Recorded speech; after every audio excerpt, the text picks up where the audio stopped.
My name's Nitai Deranja. I'm going to share some stories with you about education for life.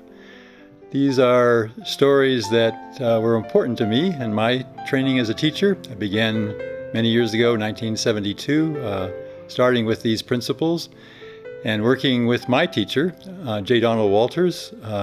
This system became more clear and able to be shared with other people. So the stories I'm going to share with you have to do with this book, Education for Life. It was written 1984 by Mr. Walters. And my job was to kind of be in the field, so to speak, working with the children and just discovering for myself, most importantly for me, was how these things actually applied in regular life. So this first beginning story has to do with a crucial part of education, which is how do you work with children? From the book, I'm going to read you from chapter 5. It's the first paragraph. It's called Every Child's Real Self. Noti Saton, proclaimed this inscription at the Oracle of Delphi. Know thyself. The proper study of mankind, wrote Alexander Pope, is man. This above all, stated Shakespeare through the mouth of Polonius in Hamlet, to thine own self be true. How many times have great minds offered mankind the counsel to turn within in the quest for wisdom? Man's very ability to relate meaningfully to others depends first of all on his own sensitivity. As Shakespeare put it, and it shall follow as the day that the night, thou canst not then be false to any man. So this points us in a direction that is at the core of education for life, of know thyself. When I was trained as a teacher in a regular university, I was trained in how to impart knowledge to children, how to teach science, how to teach math, all the different things, reading. But it was always, the focus was on me as a teacher to be the source of the information and to present it to the child. It's one of the misunderstandings that quote points to, that actually that's the reverse of how education should work. Education should be a drawing out. It's actually what, if you look up the derivation of the word education from educare, it means to draw out. So at some point somebody had it right, but it's been lost in recent years. So, I came in, I'd been taught that way. You sit in a desk, you take notes, you give back on a test what the teacher said, but it was all kind of external. So this whole idea of what does it mean to teach from within? What does it mean to awaken that inner knowing was something I had to learn. And it happened really quickly. This happened within the first 3 months of when we started the school here. We were exploring, and I came in with the idea of, stories. Stories would be fun to share with the children.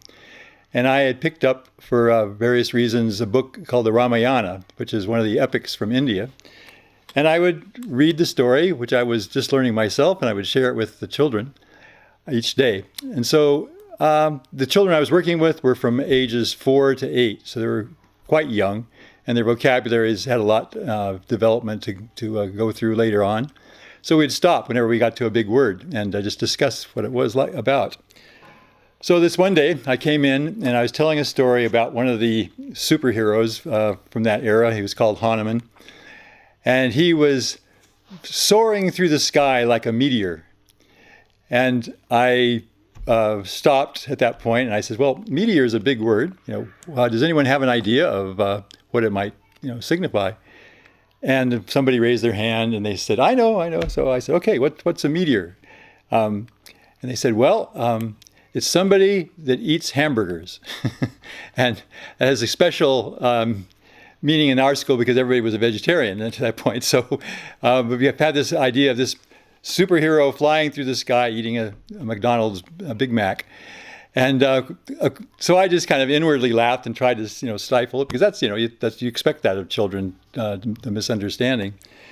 But the next day I had my lesson, because the story continues, and the story says that Rama, the hero of the story, he was walking through the forest, and he came to a quiet place, and there was a man sitting there in Samadhi.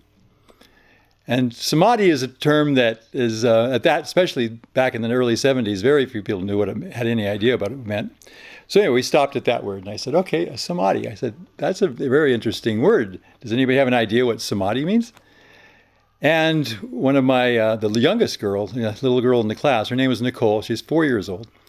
And so she raised her hand, and I was expecting, something like a meat eater or something like that. I said, okay, Nicole, what does the word Samadhi mean? And she says, well, Samadhi is when you're sitting there and you're really quiet, and someone comes up and they say, Nicole, Nicole, and there's nobody there to answer.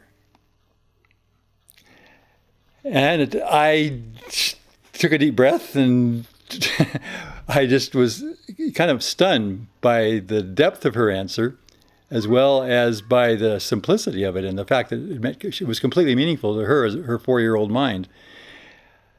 What it did for me was it helped me turn the telescope around the other way to say, these people I'm working with, they might have young bodies, but that doesn't mean they don't have a lot of wisdom in them. And that if it's my job simply to help them find that wisdom that's already inside of them. It's going to be a lot more meaningful to them that way, and we can build from there, and we can move on to other parts of education. But it has to start from the inside of each student and go out from there.